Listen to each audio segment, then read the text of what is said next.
Ne serait-ce qu'esthétiquement et visuellement, quoi, voir un copeau se dégager d'un bout de bois et qui au final arrive à la forme qu'on veut, c'est captivant, quoi. Créer à partir de presque rien et petit à petit, pop, pop, pop, pop, empiler son truc et arriver à un instrument, ça c'est juste génial. Moi je suis Hugo Mermet, je suis artisan luthier, je fabrique des guitares, spécifiquement des guitares électriques. Donc c'est pas que j'aime pas la guitare acoustique, c'est juste que c'est un choix d'orientation, mes affinités, mon plaisir à concevoir et la manière à moi de mieux répondre possible à mes clients en guitare donc. Mon grand-père était, enfin est toujours, autant pour moi, est tourneur sur bois. Donc peut-être que ça m'a laissé un peu des empreintes quand j'étais gamin ou des envies de travailler le bois, je sais pas. Après moi je suis guitariste depuis plus de 15 ans. Pareil, comme on dit, bon, depuis que j'ai ma guitare, j'essaie de bricoler, de changer mes micros, de changer le manche, de voir ce que ça fait, de découvrir un peu tout ça. Et je pense que tout ce mélange, tout ça mélangé, ça m'a donné envie de concrétiser ça et de me lancer là-dedans.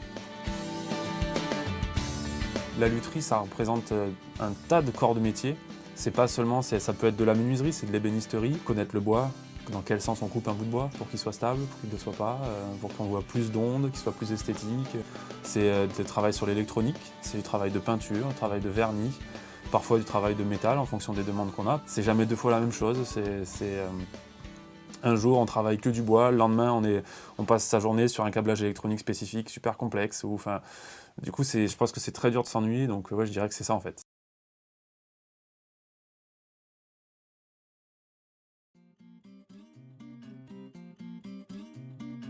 La forme d'un violon, elle est dans l'imaginaire collectif. Un violon, on l'imagine très bien comme il est, on n'a pas besoin de le dessiner, tout le monde sait à quoi ça ressemble un violon. Et de l'imaginer ou de le créer autrement, je pense que parfois c'est un peu vu comme soit une fantaisie, soit pour d'autres carrément une hérésie. Et je trouve que c'est un petit peu dommage en fait que ça bride un peu l'aspect créatif. Et dans la lutherie électrique, on n'a pas du tout, ou du moins pas encore, j'espère pas, ces barrières-là. C'est-à-dire qu'il y a des dizaines et des dizaines de formes de guitare électrique différentes qui existent. Tu peux encore en imaginer encore des dizaines, quoi. C'est ça qui est passionnant aussi.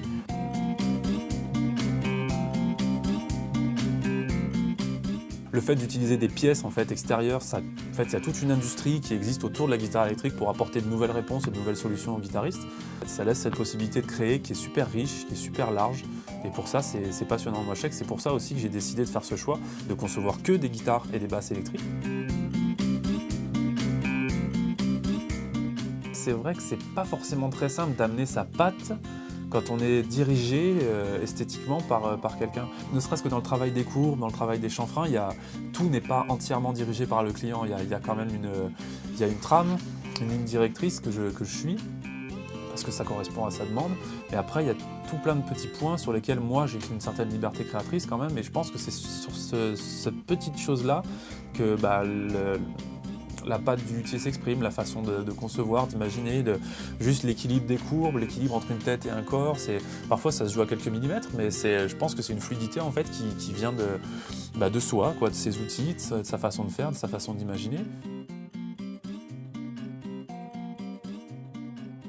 Je crois que c'est ça en fait qui donne juste la patte d'un luthier, qui fait qu'une guitare, même si elle a été dirigée par un client, quand on la voit, on se dit tiens, ça ressemble au travail de tel luthier ou tel luthier. Je pense que c'est juste ce petit truc là qui fait qu'on a une possibilité créatrice qui est reconnaissable.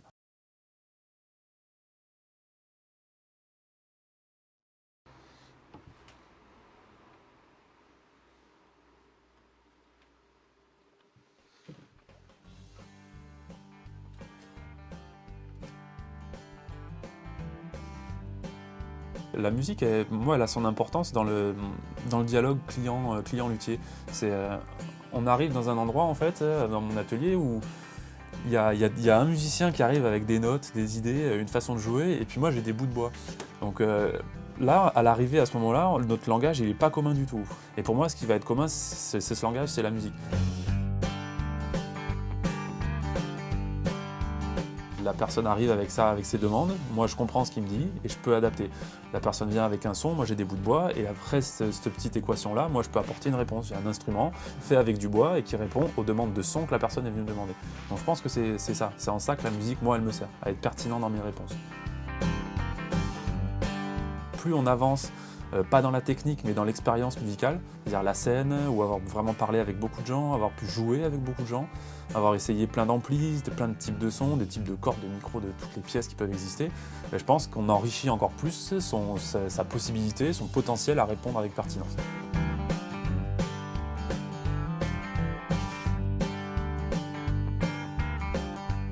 Avant de faire une guitare qui réponde parfaitement à la demande d'un client, j'en ai peut-être fait 3, 4, 5 qui sont ratés. Pas pour ce client-là, mais dans mon parcours à moi. Dans mes débuts, quand j'ai travaillé dans une cave ou dans le jardin chez des amis à faire mes premières guitares, j'ai vu que ce bois-là, avec ça, et ce manche-ci, ouais, c'était un petit peu pourri. Donc il y a un mélange, on va dire, de connaissances personnelles qui me sont propres par les expériences que j'ai faites. Il y a aussi une culture globale, on va dire, dans le milieu de la musique et de la guitare électrique. On sait que ce type de bois, avec ce type de manche, donne tel résultat ou tel résultat. Et cette connaissance, elle vient des standards qui sont là depuis très longtemps. On peut parler de la Fender Stratocaster, des Gibson Les Paul, de ces guitares-là qui ont des sons que tout le monde connaît, qu'on connaît vraiment très bien et qui en fait font une sorte de base sonore qui font, si une personne vient et veut un son particulièrement chaud, pas trop brillant, avec un son vraiment très lourd, très massif, on sait que c'est des caractéristiques sonores qu'on retrouve un petit peu chez cette guitare-là, chez la Gibson Les Paul par exemple.